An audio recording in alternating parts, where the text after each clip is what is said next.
अध्यक्ष महोदय, हमारा देश कृषि प्रधान देश है। खाद्यान्न के मामले में देश आत्मनिर्भर हुआ है। अब तो हमारा देश अनाज का निर्यात भी करता है।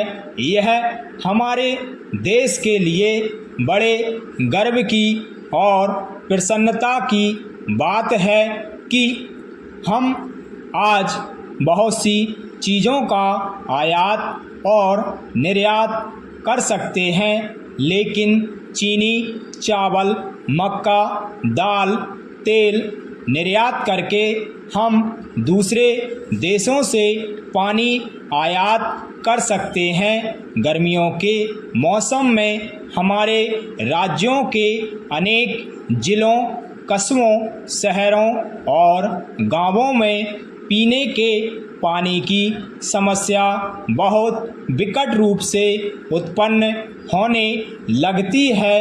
यह भी हमारे देश की उन गंभीर समस्याओं में से एक सबसे बड़ी समस्या है। श्रीमान, यदि आपकी आज्ञा हो तो इस समस्या से निपटने के लिए कुछ सुझाव आपके सामने रखना चाहता हूं और निवेदन करना चाहता हूं कि सर्वप्रथम तो सरकार को प्रत्येक जिले में बैठकें आयोजित करनी चाहिए। पैरा, राष्ट्रपति महोदय के अभिभाषण में देश की स्थिति का जो भी चित्रण किया गया है उसको देखकर भविष्य के बारे में जनता के मन में अच्छे जीवन की आशा उत्पन्न होना कठिन है। अभिभाषण में अधिक ध्यान सरकार ने अभी तक जो कुछ भी किया है उसकी ओर दिलाया गया है, जबकि यह सदन और राष्ट्र की जनता आज हमारे सामने जो संकट खड़े हैं उनका निराकरण किस तरह से किया जाए इसके बारे में मार्गदर्शन की आशा करती है। राष्ट्र जीवन के भिन्न भिन्न क्षेत्रों में सरकार के द्वारा अपनाई गई नीतियों के परिणाम सामने आए हैं और मुझे यह देखकर बहुत दुख होता है कि राष्ट्रपति महोदय के अभिभाषण में देश की सुरक्षा व्यवस्था के लिए, देश की एकता के लिए जो नए नए संकट खड़े हो रहे हैं उनका कोई भी उल्लेख राष्ट्रपति महोदय के अभिभाषण में नहीं किया गया है। कोई भी परिस्थिति उत्पन्न हो, देश की जनता इस सरकार से यह आश्वासन चाहती है कि जहां तक पाकिस्तान के आक्रमण का प्रश्न है, भारत 100% सुरक्षित है। इस संबंध में सरकार को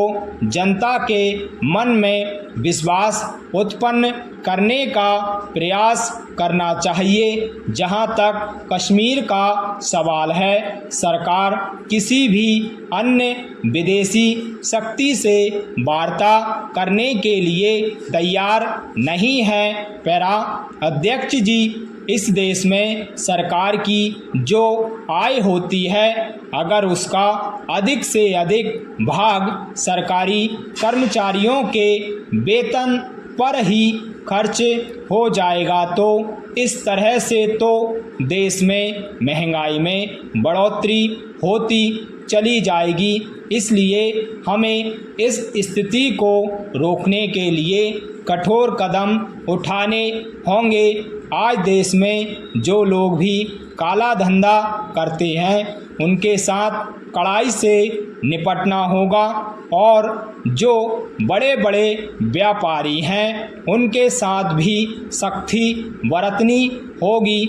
सरकार की इस समय जो नीति है, उसकी जो विचारधारा है, उस पर हम सबको फिर से विचार करना होगा, जिससे देश की हालत में सुधार हो सके करोड़ों रुपयों का अनाज जो आज बाहरी देशों से मंगाया जा रहा है, इस पर मुझे कोई आपत्ति नहीं है। सरकार ने एक बार अनाज का व्यापार अपने हाथ में लिया था और उसके बाद फिर सरकार ने व्यापारियों के भरोसे पर इसको छोड़ दिया। स्टॉप।